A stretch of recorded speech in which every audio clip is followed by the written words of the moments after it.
Philip will say the Dvar Halacha, and we'll have a few announcements to make, and then we'll speak to Moshe Krygier and Chanan Sturm. Just bear with me for a moment. There's no more, there's just two.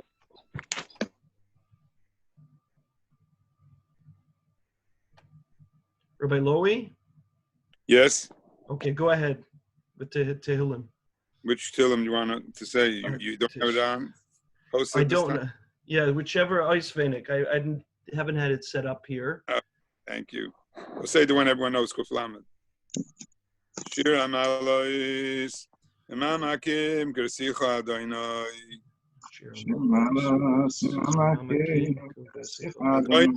Shema Bekaili. Yanazach Kashuva is the Kail Dachanonai. Imavoina is the Shmaya Adonai Miyamai. Yimchas Licha Leman Tivarei. Lidvarai Haichalti. Nafshel Adonai Mishaymerim Labaiker. Shaymerim Labaiker. Yachai Yisrael Adonai. Harbi my Fedos. Oyivdet Yisrael. Aynu Kalbeis Yisrael. Anusun Mitzvah Yom Nim Beimim Basham. Amakim Yerachem Aleim Yotzim Yisrael Racham Feil Ayim Shibim Nula. Ashwa Goes Man Kodiv Noimaram Mishbech Havasein Avram Yitzchak Maishan Dov Shloimai Masein Sorif Krokolei Yevach V'Rapes Kol HaChoylim Avush Mispam Davarem Azakosh Baruch Hu Malach Malem Achlim Mamra Paisam Chzik Mechoisam Yishach Lehem Meheira the Fun Shleim Cholavarem Chodle Akshor Chayisrael the Fus Nefesh the Fus Akov Ashwa Goes Man Kodiv Noimar Amen. Amen. Okay, Rabbi Philip. Okay, Rabbi Philip, as much as possible to go to a quiet place. I'll try to. You hear background? We're okay. It's not too bad. I can move a little bit. Okay. I got you move somewhere. Okay, we'll try to keep it quiet. Okay, go ahead. Okay, good. So with the halacha, we're holding in Siman Tov Samaches Shaloi Lasis Malacha be'erev Pesach Achatzois. It's brought down Shulchan Aruch and Chabad says Oisa Malacha be'erev Pesach. Anyone does Malacha on erev Pesach, Machatzois Salamala from Chatzois and on is you Mishamt Hoyu Mishamtin Oisa. They put him in Cherem. And Mishnah Berurah adds as well. He says Ve'enu V'gam Einu Roya Siman Bracha brought down from the Achronim. He doesn't see any Siman Bracha as well. The Yesh Misha Oyser, even according to Afilai De'ena Yehudi, the Yesh Misha Matir, and those who are Matir, and Chena Minna. So the Ramah brings that the Minna is according using a goy is okay. Just like Chalamayit, it's okay to use a goy. Now, just the reason to this halacha is brought down, and the Mishnah Berurah brings down Shem the Poiskim. He says that since it's the time of Zman Shchitas HaPesach, it's a shekol echad miyisrael chayev boy. Everyone at the time it's everyone's obligated to the shechita Pesach from chatzos v'yoyim shemavim korban hu kiyamtiv. So a day that you bring a korban is like a yontiv. Therefore, it's asam adivrei sofer b'malacha. It's asam d'rabbanan malacha. V'afilu b'zman hazeh that there is no korban Pesach. We still isser b'm kaimai oimid. That's what's brought down in the Mishnah Berurah. Mishnah Berurah in the Bir Halacha brings us another reason. He says another reason is kadesh lo yiyeh torud b'malacha, so we shouldn't be occupied with doing any malacha. V'yishkach bir chemtzoi, we have a chiyuv also to be mevayer the chametz. So therefore, we shouldn't be occupied. We should be with doing any malacha and forget about doing bir chametz and achanas matzah, mitzvahs halayla. I'm sorry, not matzah, mitzvahs halayla. So therefore, it's brought down. These are the two reasons that they brought down in the Mishnah Berurah and the Bir Halacha. The Yeshua brings down in Psachim another reason. And Yeshua brings another reason. He says because erev Pesach is considered moed. It is called a moed. It says in the pasuk Elam Yad Hashem in Mikroy Kodesh. It says and therefore the pasuk tells us so therefore Yeshua says that this is considered a moed. La halacha, unfortunately, is something to mention as well. Is brought down that if there's unfortunately a lot of avelim around the world, unfortunately, and it's Nageya and Chanan Tzlan this year, where it says that since it's ikram yontiv, it's considered the yontiv. So in the Ramah brings down in Yoredei Simen Shin Tzadik Tes Siv Gimel that a mutter for an ovel within the shloishim to wash lirchoitz lechabes begodem acher chatzois. That it starts the halach and this din. If the chatzois has a din, it's a yontif. You can actually an ovel can wash and clean the clothing, or even listaper for shara velim, not for a father or mother, but for shara velim, it's mutter listaper. It's mutter listaper. So that's negay, unfortunately, to many people that we heard that there are velim that's negay. So it's something, since it's a yontif from chatzois and on, that all dina yontif fall under this application. The mechaber continues on as well. Again, just to bring out a couple of things, which is more practical.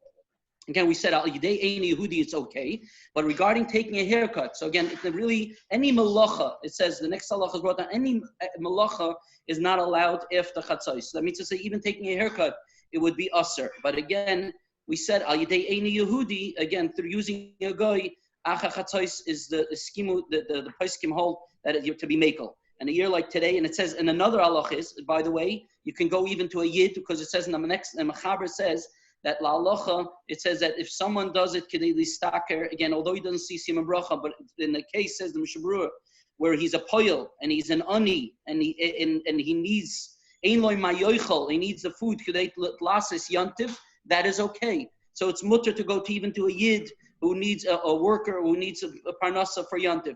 But in a situation like a year, like again today, if you realize you forgot you didn't take a haircut, you can take Yidei Yehudi as well. You can take it yourself or someone else.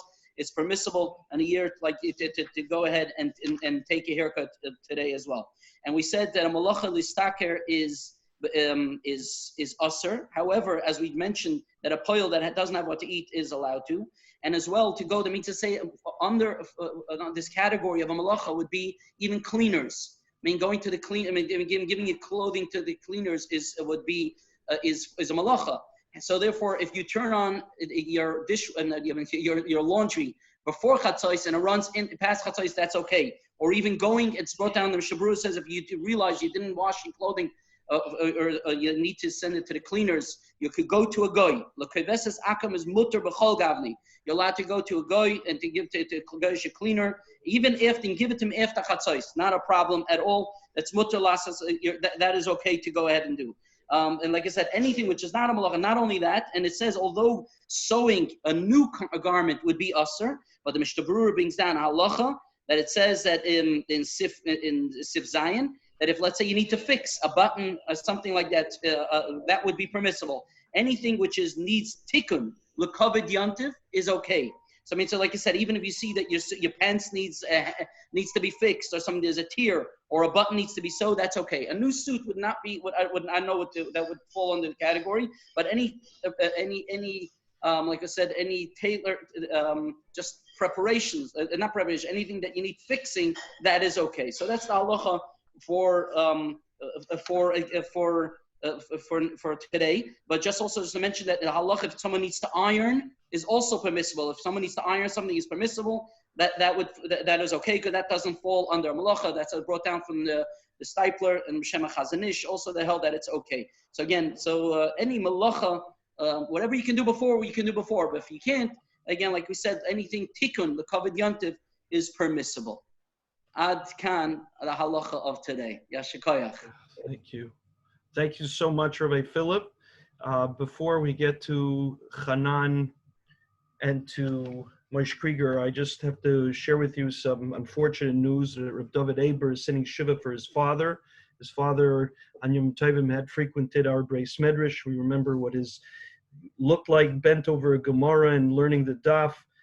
David Aber can be reached by email, davidaber@gmail.com, or his number, which will be posted later tonight, at 647-707-5491. Just also some quick announcement about what's coming up. Rabbi Finkel's shir, Daf Yomi, at 8:30. Tomorrow, Yossi Simon's shir is at 7:20. Tuesday morning, there will be a siyum for Shloshim for Moshe Rubner. Yossi Rubner will be doing it on Zoom. Anybody who can join and participate in the siyum remotely is, of course, invited to do so. And then Wednesday morning, we will have a siyum as well from the Schuster Bar Mitzvah boy. and we look forward to that. I just want to reiterate what the Rav mentioned in today's message, if you hadn't had a time to listen to, because it is a big chiddush, and the Rav is here in case I misquote him, but the Rav was very specific about this year versus other years. Normally, it's ideal to get rid of all your chametz that exists in your house, certainly chametz, whether it's bread or flour, and to have zero chametz. But this year, in fact, it's the reverse.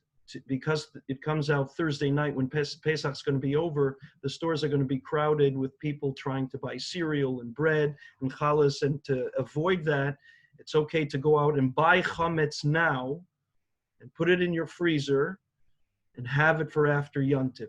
Whether it's challahs, whether it's rolls, whether you're buying flour or cereals, whatever you normally buy right after Yontif, buy it today and store it and make it as part of the sale that you are selling for chametz. Simply this year the stress is on nishmartem moed lenafshei sechem. That's the chumrah, and not all the chumras that we normally take on Pesach. Okay, all right. So the man of the hour, I'm going to unmute Shui Skaist and Chanan Sturm. I know Chanan isn't showing his picture. He's very shy. And he's, what do we say, he's a Baishan. Is he still here? Oh, he spells his name with an H, right? I'm here at Kibbutz Sargis. There's no video on this. Okay, on this phone. Okay, Shui, Moshe, I mean, if you can unmute yourself. Okay. Okay. Very good, thank you. So let me describe a scenario that goes on in our house, unfortunately, if we have to call HATZALAH. Right away, the decision's made to call HATZALAH, and the kids right away run to the window to see which star with the lights flashing is going to show up. The healing starts as soon as a HATZALAH truck with all its lights and its green run up with their gloves and their bag, and right away everybody feels better. Baruch Hashem, we have Chaim Sachs on our block, and we all know them by first name, all the HATZALAH members, and they're stars. The kids like to get dressed up as them on Purim. We all know the Mesiras Nefesh that they do on a regular basis. Now more than ever, what they're doing is really incredible. They're on the front lines, and we brought them here twofold. Number one, to be able to look them in the eye and say thank you, and number two, to find out how that battle is in fact going. So I wanted to share with you a picture that was posted today by one of the HATZALAH members, and it looks like this. I don't know if you could see that. So I was wondering, Moshe, if I could start with you to explain to me. That looks like Elio Anovi, Seder night. It looks like the glima that maybe Reb Chaim Kanievsky ordered as well. But I was wondering if you can describe, first of all, thank you, and I hope you're feeling okay and your family is okay. Baruch Hashem, thank you. We're good. I want to understand, firstly, what's the difference now on how HATZALAH intakes the information when there's a call versus what they used to do, and explain to me what we just saw in the picture. Chanan, you want to answer? You want me to answer? You can go ahead. So the intake of information, one of the key factors the dispatchers are looking for to see if there's anybody in the household, the patient themselves and anybody in the household has tested positive or has symptoms of COVID-19. And they relay that information to the responders as part of the protocol of giving the information over of what type of call that we're responding to. And then, of course, what you saw in the picture is one of the ways that we can dress up. We have a few different outfits, a couple different outfits anyway, that we can wear, but we have to, the protocol now is to spend that extra few minutes, even if it's a so-called minor call, in order to make sure that we're chayecha kodem, that we're protecting ourselves first from any type of virus influence that might be in the homes that we're entering. So when you're going on two people on a call, so both of you go in? Normally, that would be the case. In this instance, that's a good point. I may have mentioned it to you earlier. So actually, on most calls, the vast majority of calls, actually one responder only is going inside to sort of keep a clean person outside, not tainting their equipment with potential virus impact. And as well, Having only one person potentially exposed to whatever's inside. The other person stays outside, which is completely opposite of what we normally do. Usually we have two people going in, one person typically asks the questions, and the other person is taking vitals, jotting down the information, that sort of thing. Now one person's going in, assessing the situation, deciding whether or not they actually need the second person, and doing as much as they can. That part of the reason is that we have to wipe down all of the equipment afterwards that has been inside a home where there's COVID-19, or potentially.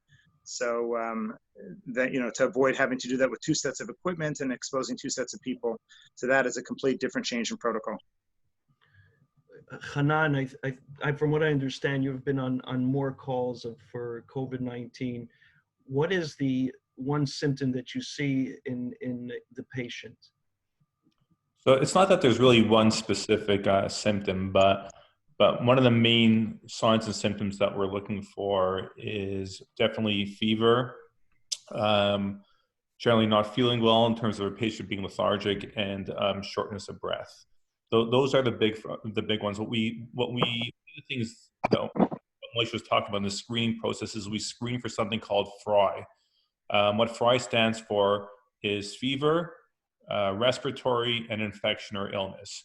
So that's something that gets screened from our dispatchers prior to us getting on scene, and it gives us a better idea if what we call the scene is FRI negative or FRI positive, which again speaks to what Moshe was talking about, the level of what we call PPE or personal protective equipment that we're going to wear onto a call. So again, there's no specific, ailment or sign or symptom that we're looking for, but those are generally the big ones that that kind of ring a bell that this caller, this patient, is a potential COVID-19 positive patient.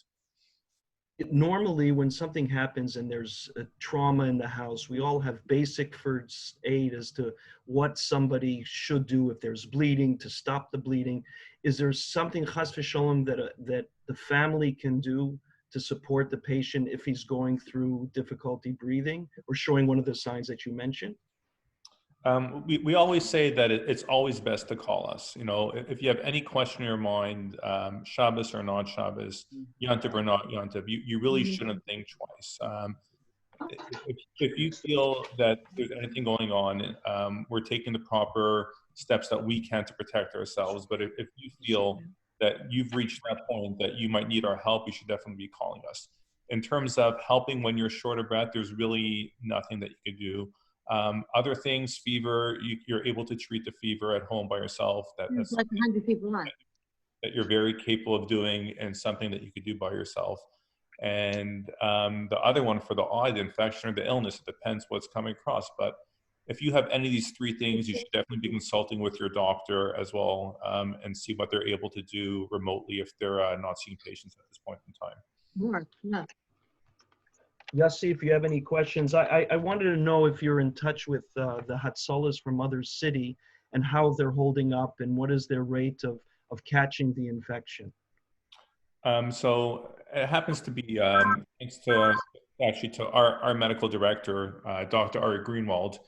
He really above and beyond when it came to getting us prepared for what was going on over here.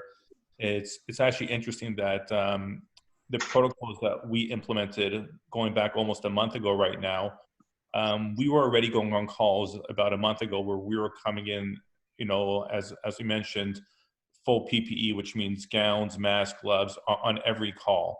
And we were doing that about a month ago when the local paramedics were still coming in with nothing. And really thanks to Dr. Ari Greenwald in terms of what he's been doing for the city and for us, who will ever know if he's saved lives or saved, people from becoming sick. So we were really ahead of the curve when it came to that end, but there was definitely a sharing of information because we saw what was going on in New York, and even though we were trying to catch up to get ahead of it, we were in touch in terms of what to expect, but we've done what we can to prepare for it, both in terms of for educating the community and also educating and preparing ourselves in terms of being understanding as best we can what we're dealing with and being as protective as possible when attending these calls. I have one more question before Yossi, I see, is eager to jump in. Jumping at the bit. Okay, I'm concerned. Obviously, emergency rooms are full, but it can't be that people aren't breaking a leg in the same odds of that happening, or somebody chas v'sholem having a stroke. All the regular things that fill up an emergency room, and maybe now there's a tendency if someone's not feeling well, just regularly, no, I don't want to go to the emergency room. I want to stay home. Is that the case? Maybe Moshe, you want to answer this? I think, well, we just had a call, I heard the other night, I think it could have been Thornhill, but wasn't our area, but that's exactly the case. Somebody went to attend to an elderly gentleman, and they decided to just stay at home. They did not want to go to the hospital. You see that a lot, particularly with the elderly, where they're afraid, even in a normal circumstance, they're very often very scared of going to the hospital. They're worried about superbugs. I think this is just mentally, I'm sure, more stressful for most people, and rightly so. And I'm sure there's a lot more of that. Chanan maybe has seen more of that, but I've heard it on the radio, people, and I've been at calls where, particularly the elderly in this situation, which makes sense, or someone that's a special situation, wouldn't want to get exposed. So I think that's going to be an attitude. Whether or not it's something that's the right thing to do, it depends on the situation. Yossi, go ahead. I have three questions. I was just going to speak to their point. Yes. It's actually, just to correct, it's actually quite the opposite. The emergency rooms have never been as empty as they are right now. If you walk into any hospital right now, you'll probably never be seen quicker or get yourself in and out of an emergency room. The emergency rooms, they're almost like it's like a ghost town in there. And when we speak to the paramedics from the city, when we go on calls, what they're telling us is their call volume is down tremendously in general, but when they are attending these calls, with potential COVID calls, it's just the preparation that goes on, getting to the call, preparing for the call, what we call donning and doffing, which is putting on the equipment and taking off, takes a lot more time, and then sterilizing their ambulances. But we're sending patients to the emergency room who are they're now home within a couple of hours, which is unheard of previously. So there are other units and wards in the hospital that are much more populated, but the emergency room is one area right now, which is actually, it's never been this empty because of that fear of going to a hospital. But in addition to that, there's less car accidents, and bars are closed, so there's no stabbings or shootings because everybody's home, and plus there's no traffic fatalities. Yeah, but the home bars are open, so that leads to other issues. I see. Okay. Go ahead, Yossi. So I have three questions. The first question is, as a HATZALAH, if we have to someone has to chas v'sholem call HATZALAH, how would you want us to prepare ourselves? What information would you want us to give you? And how would you want us to arrange our home, if there's anything special that we should do to accommodate HATZALAH in the safest possible way? That's my first question. My second question is, there's been some very strict warnings from Rabbanim, from politicians, from community leaders about having out-of-town guests. Well, if someone has an out-of-town guest in their home and they need HATZALAH, should they be afraid to call? Because they'll get scrimped at rather than helped. And the last question that I have is HATZALAH gauging or watching? I saw a doctor from the United States, a firm doctor speaking, and he was claiming that we're about 2 weeks behind New York, which means we can expect the same peak over Yom Tov like they had. Is HATZALAH tracking that? Are they concerned about it? And do they have any plan to deal with an influx of cases if chas v'sholem that should happen? Maybe I'll deal with the first one. Chanan, you can take the last two. Okay. In terms of information that you're giving over in the home, I think the biggest thing is to try and be as calm as possible and giving information, clarity as to what the address is, who the patient is, what the issue is, the age of the patient, any particular background with the patient, specifically what is going on, what are the symptoms that the patient's experiencing, and just being very clear about that, making sure that the light on the door, that's one of the biggest problems we have, especially at night, is finding addresses. There are many, many homes out there that do not have clear addresses on their homes. It's a terrible problem. I know the ambulance, the police, they often have large flashlights to try and locate. Make sure the lights are on if it's at nighttime so we can see the address. Is there a psak from a Rav if you're allowed to turn your outside light on Shabbos and Yom Tov in the event of a call, chas v'sholem? You want me to unmute Rabbi Lowy? Let me find him so he can answer that question right away. Rabbi Lowy? Is he still here, Rabbi Lowy? I'm here.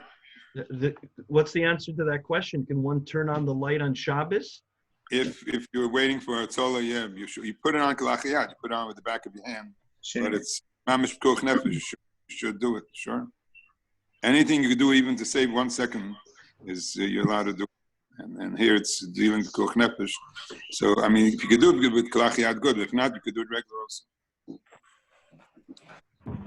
Okay, go ahead, Moshe. Continue. Yeah. So it's even more than a second, like the Rav was talking about. You spend many times finding an address can be a very big problem. If it's a corner house and you're not sure of the address, sometimes people change the direction of the door when they build.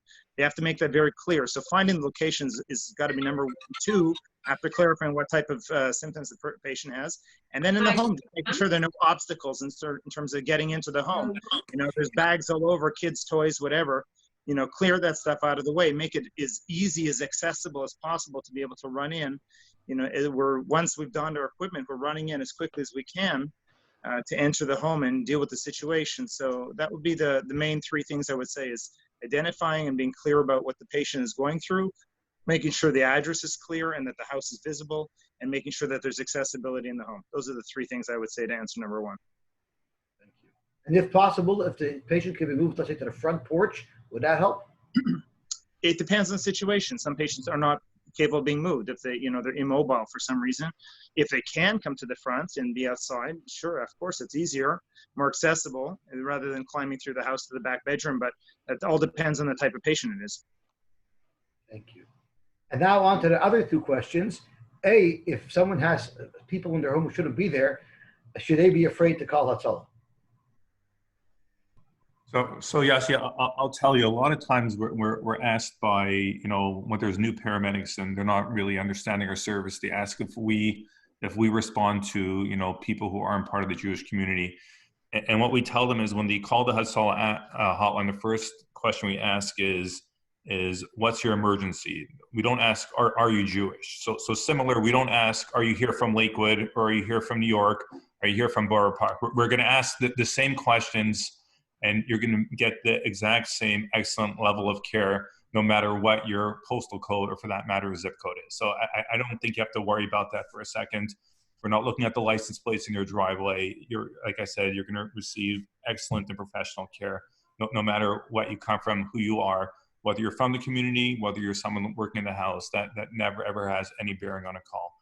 And in regards to your other question, it's very hard to answer. Again, our medical director, Dr. Ari Grunwald, is doing whatever he can to try and prevent, what they've seen. And he does feel that we haven't seen, the height of this to that extent. We've been getting a lot of support from the Rabbanim and other people within the city, and our Rav especially, in terms of doing whatever we can and discouraging people from coming. Going out, trying to do online shopping, all these things will be so critical in not getting to where he expects to be.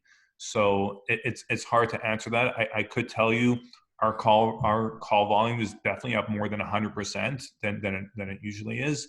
We're getting in calls every day, multiple calls in regards to this, but if everyone does their part and does what they can, hopefully we won't get there. So that's the answer to that. Now, you talked about the emergency rooms being open. Do you recommend if someone has a need to go to the emergency room that he goes, or do you suggest that we try to stay out of hospitals, like people seem to be doing? And B is, if someone thinks they have symptoms, do you recommend that they go get tested, and where do you recommend that they go if they should go? If somebody needs to go to the hospital, they need to go to the hospital. They shouldn't be making cheshbonos about staying at home. People try and do that a lot, and they often ask us on a call, should I go, shouldn't I go? If a person has severe respiratory symptoms, there is very little, we can do things. Chanan has more capabilities, higher license. It can add more things, but still there's a limit to what you can do in the field. A person needs to go in the hospital.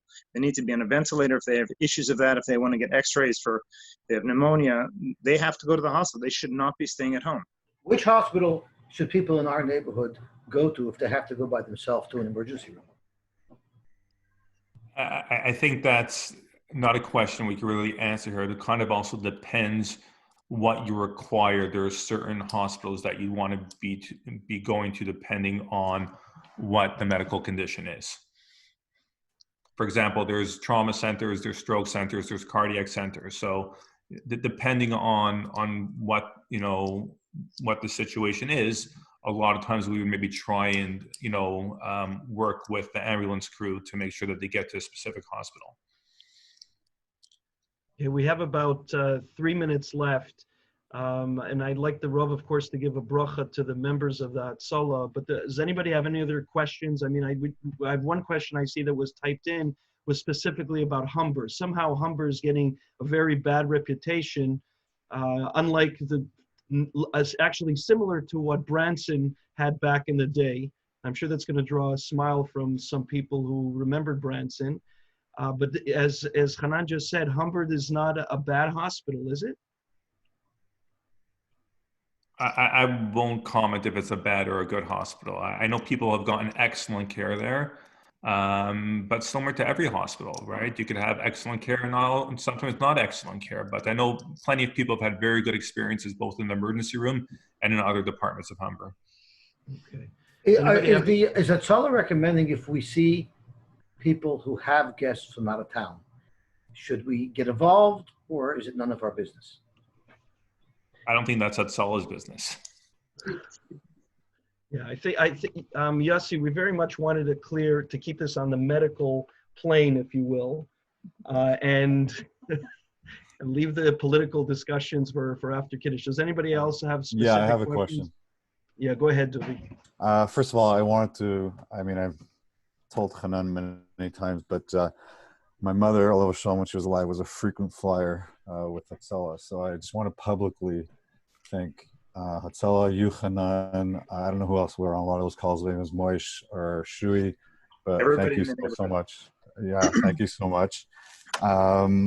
Just a question for you guys. You hear all the time how supplies are short. So I was just wondering if your protective gear, the supply for your protective gear, are you okay with the supply or are you running low? I was just curious about that. So we have someone in the organization by the name of Shlomo Kreitman, who is unbelievable in terms of stocking our equipment amongst many other things that he does. And we, thank God at this point, we're looking at, we've been fully stocked. Anytime we've started running low, we've been able to supply what's required. We're not having those issues that people are having in New York. So to date, I don't mean to make a plug, or right now, or have an appeal, but it's definitely very expensive every call we're going on right now in terms of the amount of extra equipment that we're using. But we've been able to stay very well stocked thanks to him at least planning ahead and maintaining our current level of equipment and safety equipment also. Okay, great. Thank you. Anybody else? You should unmute your phone. Go ahead. I'd like to ask a quick question. If a person has to go to an emergency room and it's not for COVID, are they separate in the sense that, I know if you have to go, you have to go. If you have shortness of breath, we're not like something a little less than that. Are the emergency rooms reasonably separated and safe from catching COVID just by going to the hospital? I can just tell you that, like you said, the hospital isn't a place you want to be right now. But in terms of there is a separate protocol and isolation that as soon as anyone's brought in with suspected COVID, that they're brought right into isolation and they're not kept in any other area of the emergency room. So they're brought in on a COVID protocol and then they're taken to a special isolation area as soon as they're brought in with if they're suspected COVID positive. But that, again, that's not to say that, the hospital is a place where, that it's very possible there's a lot of people who are being exposed to it, but they do their best in terms of that patient isn't kept in the general area where other patients are brought into the hospital. They're brought into isolation immediately. Thank you. Anybody else? Okay, we'll ask the Rav if he can to give a special bracha to those who are on the front lines and mamish being meiser nefesh. I want to thank all the members of HATZALAH on the front line and ready to be meiser nefesh. Without them being there, we would have more. mentalities and kabbanas, and they're there to go. And we know we have, and go down, have a yid do something that will do it more seriously than someone who's not a yid. So we want to thank every one of the Hatzaloh members, especially Moshe and Chanan, for everything they do to make sure that to keep the community healthy. And Baruch Hashem, we see in our community how beautiful, like I mentioned today when I spoke, we see how beautiful in our community the response is so good, and everyone keeping all the rules. Hatzaloh sending out their messages, Rabbanim sending out, the doctors sending out messages. Rabbanim should help that they should all have the schus. The schus should like make mishabera, be matzal them from all the sicknesses, and they should be able to continue doing their mitzvah. The biggest mitzvah now in this time is Hatzalas Nefashos, and this is the mitzvah they're doing. Every minute of the day, Rabbi should give them all koyach and schusim. They should stay gezin together with their families. And I want to thank Rabbi Philip for helping Hatzaloh with all the halachas. And I want to thank Akiva and Yossi for this program. Rabbi should help them able to continue the program. B'zoicha, Erev Pesach, maybe fly into Eretz Yisrael with a super jet to do the carbon to Meir B'Yameinu. Thank you. Amen. Amen. Thank you, everybody. I'm going to unmute. Everyone can give a shkoyach to the Hatzaloh members. Shkoyach. Thank you. Thank you, Chanan. Thank you. Shkoyach, Chanan, shkoyach. Shkoyach. Moshe, we appreciate your life saving. Their calls are double now, and they also have Pesach coming up. That's right. You saw my question. Thank you. Thank you all. Yes. Thank you, Mikey. Thank you, Chanan. Yeah, we just felt no, we just felt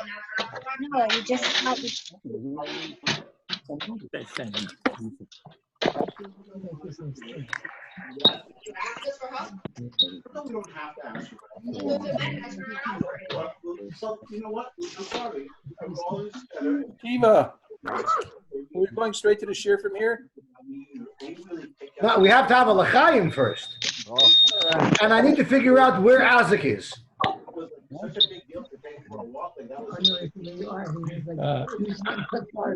There a place where we can buy a map? Live on Joyce Boulevard, Isaac. Huh? Isaac. Boulevard?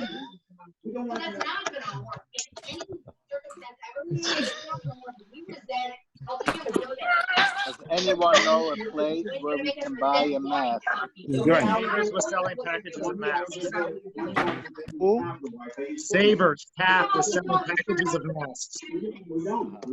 yes, you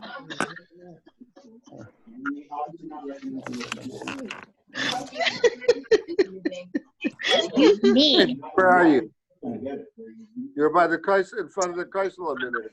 Isaac, you're in Florida now? Yeah. Isaac has been in so many different places. Are you in the middle of davening Shemona Esrei?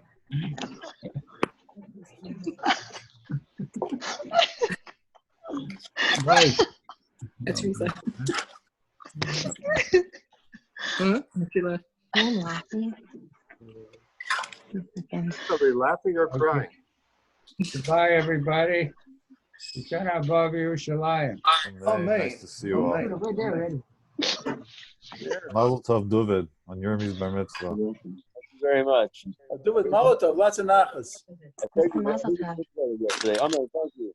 I had a l'chaim through the window with him today, and I sang to him. Peter, are we just staying on the line here for this year? I just asked him. I believe so. Okay, Ben, let's see if this works. So I just did Binyamin for now. Let's just see if we did the letters the right way. Do you know what I mean? Are we interfering with somebody else's Zoom? No, not at all. Oh, they're finished.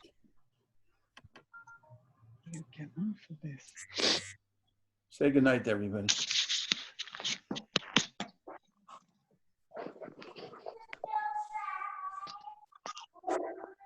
is Zoom? He's waiting for the share. Yeah, it's 8:30, 8:20. All right. Kedach Shine.